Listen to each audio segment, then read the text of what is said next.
Usted es quien decide al final cómo tomar este desayuno, cómo opinar sobre nuestras diversas realidades. Desayunos de Radio Universidad. Muy buenos días, bienvenidos de nuevo a Desayunos de Radio Universidad. Constantino Urcullo y Ronulfo Jiménez los saludamos cordialmente y vamos a conversar con don José María Villalta. Y a lo que vinimos, pues, don José María, bienvenido de nuevo. Y yo quisiera empezar preguntándole esto. ¿Cuál es la explicación que ustedes le dan al éxito electoral que tuvieron la campaña pasada? Ayer me atacaron duro en Facebook porque yo anuncié que usted venía. Sí, y yo, una persona así de esas muy intolerantes, y yo le dije, mire, tiene que venir porque es un actor político de peso. ¿Y por qué de peso? Tiene el 17% de los votos en la presidencial y 9 diputados su partido. Entonces ya es parte del paisaje político importante. Pero es una olilla de intolerancia, ¿verdad? Sí, a los dos nos dieron, ¿verdad, Yerba? A los dos nos dieron. Sí. Pero, ¿cómo explican ustedes ese éxito electoral? ¿En qué consistió la magia de esto? Bueno, yo creo que la hubo. Yo creo que sí hubo magia. Bueno, muchas gracias. Es un gusto estar aquí. Creo efectivamente que hay factores de la coyuntura, del entorno, externos al Frente Amplio y factores internos, ¿no? Nosotros hicimos algunas cosas bien, el partido ha tenido un crecimiento importante, durante muchos años ha estado respaldando luchas sociales importantes, hemos tenido un crecimiento en el territorio, un partido que ha crecido lentamente, pero con una implantación real en el territorio. El partido hizo un esfuerzo por revisar su ideario, renovarlo, adaptarlo a la realidad, renovar cuadros políticos. El hecho de que yo esté aquí sentado o que haya estado sentado en el Parlamento es un ejemplo claro de un esfuerzo que no han hecho otras fuerzas políticas de renovarse, de darle espacios a nuevas generaciones, sin desdeñar la experiencia, por supuesto. Pero también hay elementos del entorno, del contexto, como decía. En Costa Rica se ha dado en los últimos años un desgaste muy importante de los partidos tradicionales, hay un descontento generalizado en la situación que tiene que ver con la corrupción, sin duda alguna, con los escándalos, pero también tiene que ver con el rumbo, el rumbo que ha tomado la política económica en los últimos años. Hay un sector importante de la población que reclama que la política económica dé un giro para recuperar preocupaciones sociales que se han perdido, que ha implicado el crecimiento de la desigualdad social, la imposibilidad de reducir la pobreza, el deterioro de eso que llamamos el Estado social de derecho, las instituciones sociales. Hay un sector de la ciudadanía que está descontento porque siente que los partidos tradicionales, Liberación y La Unidad, abandonaron parte del ideario que les dio razón de ser. Y de alguna manera eso ha abierto la puerta para que fuerzas alternativas que reivindicamos en parte ese ideario tengamos más espacio. Como les digo, es una conjunción de factores, el deterioro de la política tradicional y la habilidad que tuvo el Frente Amplio para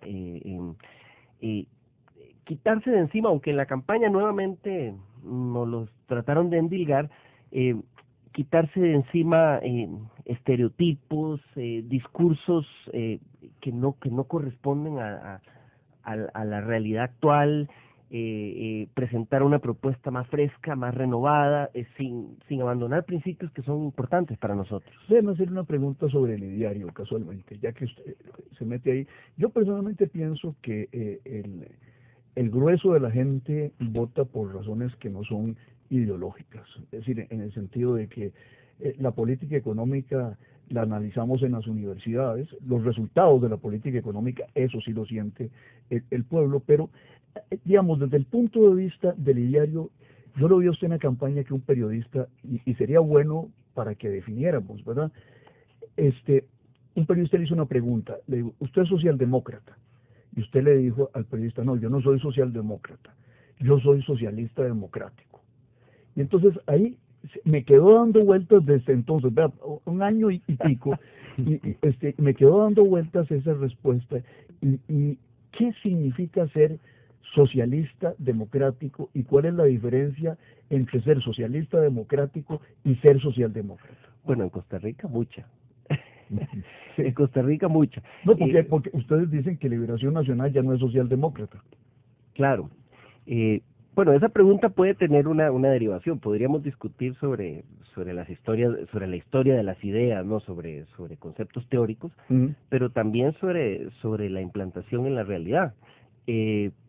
Como usted dice, hoy en Costa Rica el Partido Liberación Nacional, en nuestra opinión, dejó de lado el ideario socialdemócrata. Y es cierto que la gente no vota pensando, bueno, muy poco, ¿no? El ideario político de este partido aquí dice que van a hacer tal cosa con la política cambiaria, pero sí hay sensibilidades, ¿no? Nosotros creemos que el pueblo de Costa Rica tiene una sensibilidad que siente que está perdiendo algo, ¿no? Que ha perdido los avances logrados con una política social y una política económica que tendió a buscar mayor igualdad, que tendió a buscar mayor distribución de la riqueza, y eso lo siente la gente. La gente resiente, digamos, el crecimiento de la desigualdad, el deterioro de servicios sociales que tienen una aspiración de ser para todos, la pérdida de esa idea básica, que es una de las ideas básicas del socialismo, de un país de oportunidades para todos, donde todas las personas puedan satisfacer sus necesidades básicas, donde nadie pase hambre, nadie pase frío, nadie sufra explotación, nadie sufra la insatisfacción de no poder atender su salud, de no poder tener una educación digna, de no tener un techo digno. Esa aspiración básica que comparten los partidos, que comparten en una idea común los partidos socialistas o comunistas y los partidos socialdemócratas, yo creo que está bastante implantada en la sensibilidad del pueblo de Costa Rica. No solo es una cuestión racional, es una cuestión de aspiración, si se quiere, del corazón también. Pero bueno, volviendo a su pregunta, el Frente Amplio es un partido que se define como socialista. No somos como Liberación, que recupera un discurso de socialdemocracia, pero no, en la práctica eso se ha perdido totalmente. En la práctica uno no puede diferenciar casi lo que hacen los políticos de Liberación de lo que hacen los partidos que se definen como de derecha, o los partidos que acogieron las ideas neoliberales, pero yo decía siempre socialista democrático para diferenciarnos de esas ideas o de esos prejuicios o de esos errores históricos también, ¿no? Un poco de prejuicios que en Costa Rica, errores históricos también, de otras corrientes de izquierda que escogieron caminos totalitarios, caminos represivos, de irrespeto, digamos, a las libertades individuales, a las libertades fundamentales, a la libertad de culto, a la libertad de expresión. Nosotros creemos que el cambio social, el cambio económico que queremos impulsar en el país, tiene que hacerse en los canales de la democracia. Y a eso me refiero cuando hablo de socialismo democrático. Desde el punto de vista económico, me parece interesante. ¿Cómo ven ustedes la participación del Estado? ¿En qué partes quisieran más Estado o cambios de la acción del Estado en la economía? Bueno, ese es un debate interesante. Durante mucho tiempo la dicotomía Estado-mercado, comunismo, capitalismo, sí, Estado-mercado, se planteó como muy claramente, ¿no? Entonces las opciones de izquierda, lo que querían era que el Estado controlara todo, correcto, ¿no? Y en el capitalismo la iniciativa privada era sagrada y era la única opción de desarrollo. Bueno, nosotros creemos que esa discusión hay que matizarla. Creemos que el Estado es un actor estratégico y tiene que tener una presencia preponderante, sobre todo en áreas estratégicas de la economía, en áreas donde es indispensable una intervención para garantizar la prestación de servicios públicos básicos bajo principios de universalidad, de solidaridad, en áreas de recursos que son estratégicos para que un país pueda desarrollarse, que no pueden estar bajo bajo la lógica privada, pero también creemos que el camino hacia el socialismo en Costa Rica, lo que llamaríamos el socialismo a la tica, no es entregarle al Estado todas las actividades económicas, sino más bien una mayor democratización de la actividad económica. Manuel Mora hablaba de esto, ¿no? Manuel Mora hablaba de que no puede haber democracia si solo es política, hablaba de democracia económica, y esa es una idea interesante. Nosotros creemos que en Costa Rica hay que abrirle espacio a ese, digamos, tercer sector de la economía, algunos lo llaman de la economía social, donde haya más participación comunitaria en el control de los recursos económicos, más participación de las comunidades en la gestión económica. Nos preocupa hoy el debate, no es, en mi opinión, por lo menos, más Estado o más iniciativa privada. Hoy el debate es cómo hacer para que no sigan creciendo los monopolios privados. Ya con las reformas que se hicieron después de la aprobación del TLC, prácticamente se desbarataron las áreas económicas donde se decía que había monopolios públicos. Pero lo que vemos es una tendencia que es internacional hacia la concentración del capital y hacia la monopolización o hacia la desaparición de la pequeña empresa, y eso nos preocupa muchísimo. Creemos que hoy habría que poner énfasis en cómo hacer para que sea más democrática la gestión económica, las comunidades tengan más capacidad de gestión y de fiscalización y crezcan esas iniciativas cooperativas, de economía social, de control comunitario de los recursos naturales, donde la gente, donde se democratice la economía. Y políticas antimonopolio. Sin duda, vigorosas políticas antimonopolios, que es una reivindicación que siempre hemos tenido, pero que hoy cobra más fuerza como producto de la globalización. Que no es anticapitalista, en realidad es, ¿cómo se llama? Dentro de las reglas del mercado siempre se piensa que son mejores los mercados que no están monopolizados que los que están monopolizados, ¿verdad? Sí, yo pienso que en Occidente una de las grandes enseñanzas del siglo XX es que el capitalismo aprendió, o por lo menos líderes políticos procapitalistas aprendieron que tenía que haber que no podían desdeñar la regulación, no podían desdeñar la regulación del Estado.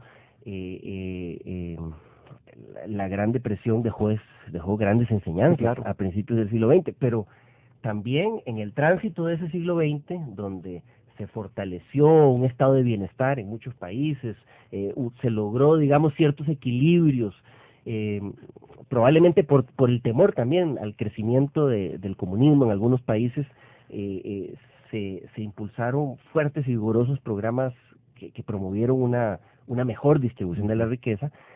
También al final del siglo XX y a principios del siglo XXI asistimos a un proceso donde pareciera que algunas de esas enseñanzas se han olvidado. La crisis económica que todavía estamos viendo las secuelas de la crisis económica del 2008, que tuvo mucho que ver con la desregulación de los mercados.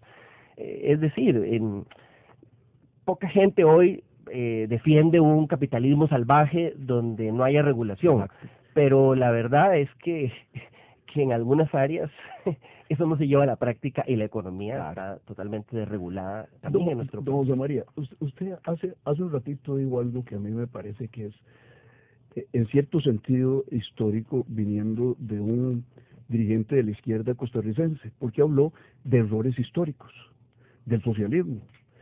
Aquí, en nuestro país, ocurrió algo muy divertido para mí.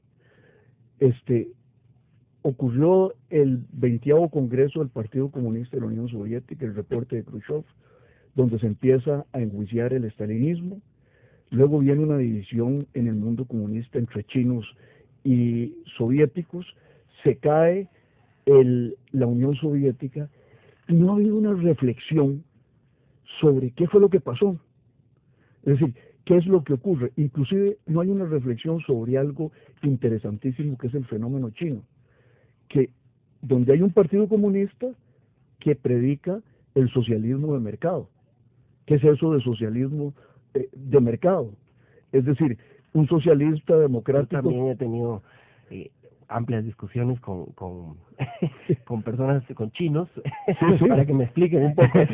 Claro, pero no he terminado de entenderlo yo tampoco, pero ahí vamos. Pero ahí lo interesante, digamos, y mi pregunta en este sentido, ¿cuáles son esos errores históricos de los socialistas y quiénes los cometieron desde su perspectiva? Sí, yo creo que hoy, bueno, sí conozco algunos casos, pero creo que por lo menos en el Frente Amplio, las nuevas generaciones, es difícil encontrar personas, y menos de mi edad o menores que yo, que no sean críticos hacia las experiencias de lo que se llama en el siglo XX el socialismo real, ¿no? Las experiencias históricas concretas que trataron de poner en práctica gobiernos socialistas. Pues sí, hay algunos, y el otro día vi algún ejemplo por ahí, pero hoy yo creo parte de lo que tiene que ver con el crecimiento del Frente Amplio es ese crecimiento, esa apertura, pero también esa capacidad de autocrítica y de crítica. Es decir, nosotros no renegamos de la herencia de Manuel Mora, de Calufa, de Carmen Lira, de la lucha, de los logros del Partido Comunista, los incorporamos en Costa Rica, han sido inmensos los aportes, pero Manuel Mora, el tampoco, benemérito de la patria. por supuesto, pero tampoco cargamos sobre nuestros hombros, decía un compañero, los pedazos del muro de Berlín. Es decir, cuando el muro de Berlín se cayó yo tenía 12 años. Yo me voy a endilgar sobre mis hombros los errores que llevaron a esos fracasos. Y bueno, podríamos discutir mucho, pero yo creo que por ejemplo, en la Unión Soviética en algún momento se perdió el rumbo de lo que fue un proceso revolucionario genuino con amplia participación popular. Se dejó de lado esa participación popular, se olvidaron de los soviets, solo quedaron en el nombre los soviets, y tomó el poder una burocracia que se desconectó de las necesidades de la gente. Por supuesto, el análisis histórico debe matizarse en un contexto convulso de guerra civil, de agresión permanente, después con las terribles condiciones de la Segunda Guerra Mundial, pero ciertamente países que intentaron desarrollar el socialismo dejaron de lado la participación de la gente, dejaron de lado la participación de las comunidades, cayeron en un burocratismo, siguieron caminos que limitaron libertades individuales, sensibilidades de la gente. Yo nunca entendí, por ejemplo, pues sí entendí las razones, pero nunca compartí por qué en algún momento se dio esa confrontación tan fuerte con la libertad de culto. De pronto los que querían un cambio social los ponían como enemigos de las creencias religiosas, y todos éramos ateos. Hoy en el Frente Amplio eso es absurdo, ¿no?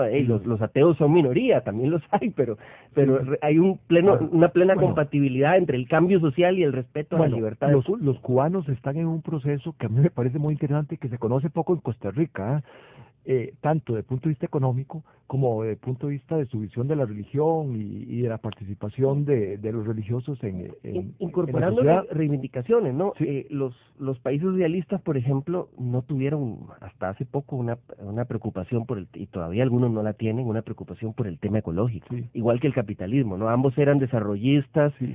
devastadores de la naturaleza, temas de derechos humanos, Sí. temas de las sensibilidades de las distintas etnias, de las distintas culturas. Claro. Muchas cosas se olvidaron Claro. y se dejaron de lado. Claro, hay un discurso interesante de Raúl Castro, donde él hace una diferencia entre el igualitarismo y la equidad. Y dice que no son sinónimos, que no se trata de darle a todo mundo por igual, que también el incentivo económico para que las personas trabajen y hagan más esfuerzo tiene que ser tomado en cuenta, desde luego con un criterio, él plantea, solidario. Pero a mí me parece que es interesante, porque muchas veces ese criterio del igualitarismo a rajatabla puede resultar poco eficiente para que las personas realicen actividad económica e impulsen el desarrollo de un país. A mí me parece esa reflexión de Raúl Castro bien interesante. Bueno, llegamos al fin del segmento y yo le voy a dejar otra pregunta relacionada con Cuba, porque podríamos seguir hablando del otro tema que es apasionante, pero tenemos que ir al corte y se la dejo para el regreso, don José María. El tema cubano es apasionante. Esa búsqueda de nuevas relaciones con los Estados Unidos, pero también la reforma interna. Yo ayer oí una conferencia de un consultor internacional que señalaba que en los últimos tiempos el Estado cubano ha despedido 526,000 personas. Don Albino estaría con la democracia en la calle, ahí en la fuente de la hispanidad, ante eso, y además ha autorizado... No podría, estaría preso en Cuba. Probablemente. y que ha autorizado 150,000 cuentapropistas. ¿Cómo perciben ustedes este acercamiento, qué de positivo, qué de negativo de Cuba con los Estados Unidos? Ahí se la dejo para cuando regresemos del corte y conversamos con don José María Villalta sobre el presente, pasado y futuro del Frente Amplio en Costa Rica. Ya regresamos, vamos a cabina. ¿Un desayuno nocturno? Acompáñanos de lunes a viernes en la retransmisión de este programa. Sintonice la 96.7 FM a las 10 de la noche. Adelante, estamos de nuevo con ustedes en Desayunos de Radio Universidad, Constantino Urcullo y Ronulfo Jiménez, y conversamos con don José María Villalta sobre temas del Frente Amplio. Cuba, don José María, ¿cómo ve usted el proceso interno y cómo ve usted las relaciones con los Estados Unidos?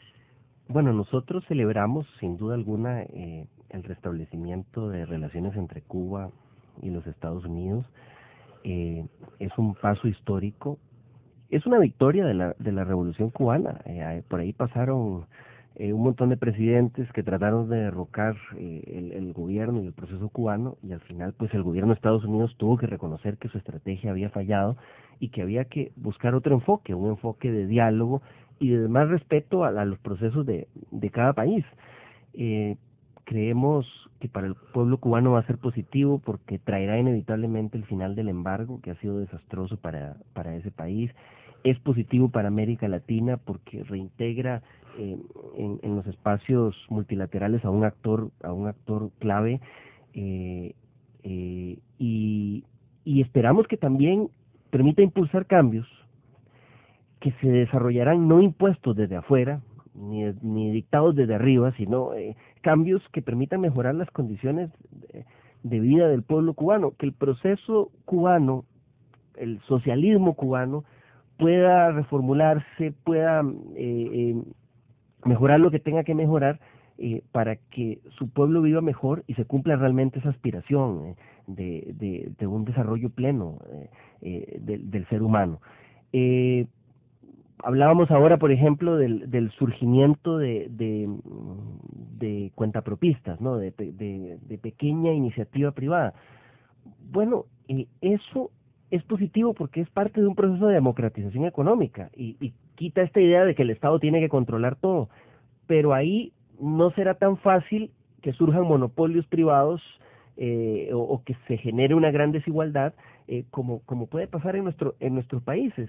¿Por qué? Porque es una población educada, ahí se logró democratizar la educación, democratizar la salud, es decir, hay servicios públicos básicos que lograron permearse, condiciones básicas mínimas que lograron permearse hacia toda la población, y yo esperaría que este proceso de apertura hacia nuevas iniciativas comunitarias, privadas, colectivas, cooperativas, nos arroje enseñanzas sobre caminos distintos. No va a ser el capitalismo salvaje que había antes de la Revolución Cubana, no va a ser tampoco el modelo soviético, no va a ser tampoco el país aislado y empobrecido que produjo el embargo y los conflictos de la Guerra Fría. Vamos a ver, pero yo esperaría que sea un país próspero, donde haya más igualdad y donde la gente tenga cada vez más derechos, más libertades. A mí me parece que ahí, en el caso de Cuba, hay toda una agenda, ¿verdad?, de reformas que efectivamente van a caminar para que le vaya mejor al pueblo cubano. Hay un tema que yo quería cambiar, y es el tema de la agenda, yo la llamo, don José María, la agenda liberal del Frente Amplio. Y a alguien le podría sonar muy extraño, ¿ah? A mí me gusta el nombre. ¿Verdad? Me gusta el nombre. ¿Verdad que sí? Porque realmente, y lo quiero decir, es creo que el único partido político que ha sido consistente en esta visión liberal en los siguientes temas. Temas de derechos humanos, ¿verdad? Sociedades de convivencia, por ejemplo, el tema de fertilización in vitro, en el tema del Estado laico en Costa Rica. ¿Cómo ve usted las posibilidades de desarrollo de esa agenda, de llevarla a la parte práctica? Bueno, yo tengo mucha esperanza, creo que vamos a ir avanzando, ¿no? El Frente Amplio comparte, ahí hay una raíz común, ¿no? Comparte los ideales de la Revolución Francesa, ¿no? Uh-huh. Ponemos énfasis en el más olvidado, que es el de la fraternidad, ¿no? Sí, claro. Pero compartimos los Sí, ideales claro. de la Revolución. Sí. Merino decía eso, socialistas en lo económico y liberales en el tema de libertades individuales, de libertades políticas, ¿no? Eso es, alguien podría verlo como una contradicción, pero para nosotros no es una contradicción. Ese creo yo que debe ser el camino de la izquierda costarricense. Yo creo que vamos a avanzar. Todavía se rebaten, se revuelven fuerzas conservadoras. Lo vimos incluso ahora en la última elección del 1 de mayo. Pero la sociedad costarricense está cambiando. Yo tengo una gran esperanza en la juventud. Hoy la gente joven cada vez menos reproduce los mismos prejuicios y estereotipos. La gente joven cada vez tiene más claro que el Estado tiene que ser laico, que hay que respetar la diversidad en todas sus formas, que hay que acabar con la cultura machista y de la discriminación. Todavía, por ejemplo, las personas homosexuales sufren una terrible discriminación en Costa Rica.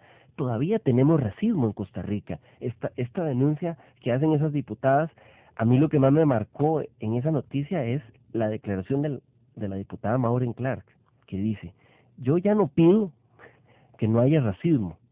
Yo lo que pido es que aquí que ustedes reconozcan que son racistas. Sí, claro. Y es que ustedes reconozcan que hay racismo en Costa Rica.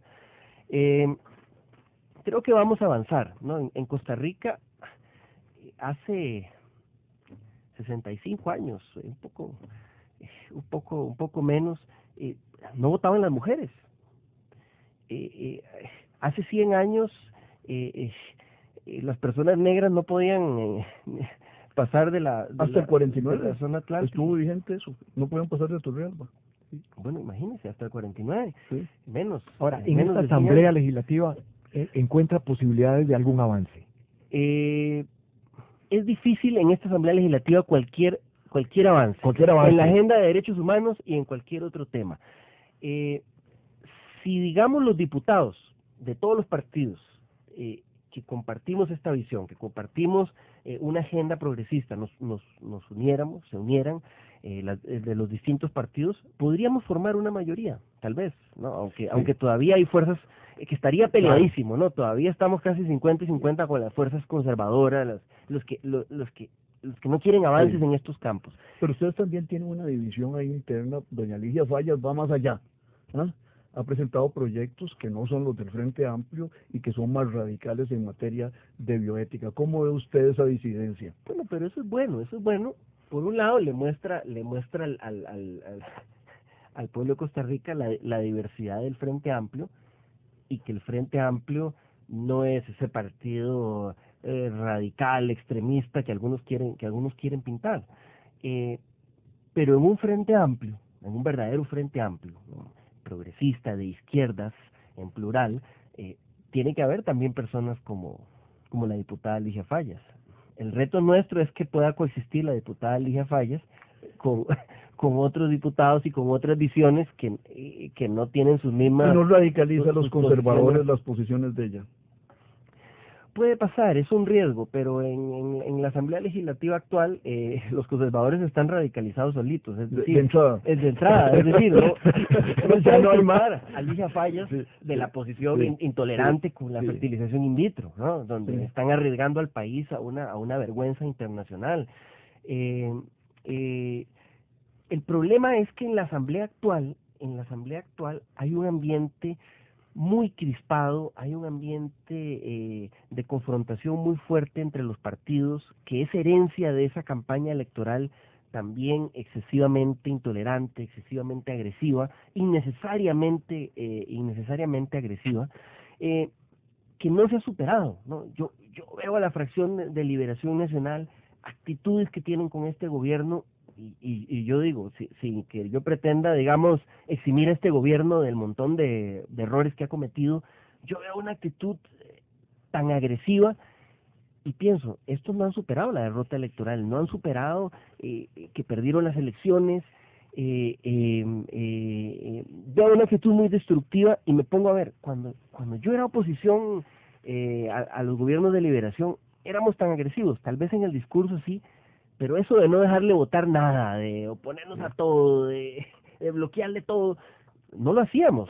Cuando doña Laura Chinchilla presentaba un proyecto bueno, que compartíamos o que no era para hacerle una oposición frontal, lo dejábamos pasar. Por poner un ejemplo, o sea, lo que trato de decir es que en esta asamblea hay una crispación particular, una dificultad para llegar a ¿Podrá acuerdos. hacer algo para parar? Porque si pasan los 4 años en esto, pues va a ser muy complicado. Déjeme interrumpirlos con una cosa. Ya nos quedan 3 minutos. Hoy es 8 de mayo. Se cumple, podemos seguir con ese tema, pero se cumple un año de gobierno de Luis Guillermo Solís. En los días posteriores a el triunfo electoral de don Luis Guillermo, usted dijo una frase. La diferencia entre el PAC y nosotros es que, entre el PAC y Liberación Nacional, es que uno es la derecha que roba y otro es la derecha que no roba. ¿Usted mantiene hoy día esa posición, don José María? Eh, Es de mala leche, ¿verdad? Pero creo que es interesante hacerla. Sí, creo que esa frase tiene una parte de verdad y una parte que tal vez fue influenciada al calor de la campaña, ¿no? Una campaña muy intensa. En primer lugar, porque no hay un PAC, ¿no? El PAC... Hay como 4. el PAC tiene un ala de derecha, un ala que se opuso Claro. a hacer una coalición electoral amplia en las elecciones y hoy está pagando las consecuencias, un ala que sabotea también desde adentro todas las acciones del gobierno, que no quiere que el gobierno se acerque al Frente Amplio ni a otras fuerzas progresistas, pero esa derecha del PAC no es el PAC.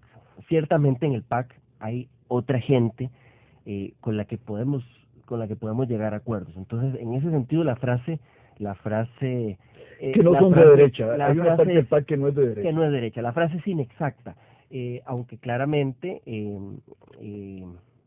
si la podemos matizar también del otro lado, ¿no? Liberación tampoco, hay diferencia. no todos en Liberación Son ladrones. No todos en Liberación roban, aunque ciertamente los que roban llegaron a tener demasiada hegemonía, ¿no? Pero también hay gente en Liberación que la pueden tener marginada en estos momentos, que comparte ideas comunes, con las que compartimos raíces e ideas comunes y que están conscientes de que el país no puede seguir por la deriva que va, no puede seguir desviándose de ese camino de mayor equilibrio, de mayor distribución de la riqueza que nos diferenció de otras naciones centroamericanas. Y por eso es que esta crispación, esta actitud de satanizar a fuerzas políticas, de sacarlas prácticamente del juego democrático, no le hace bien a la democracia costarricense, y deberíamos buscar otros caminos de más diálogo. Llegamos al final, se nos agotó el Tiempo, y se nos quedaron muchos temas y muchas preguntas. Pero estábamos empezando apenas. Estamos, Sí. bueno, Sí.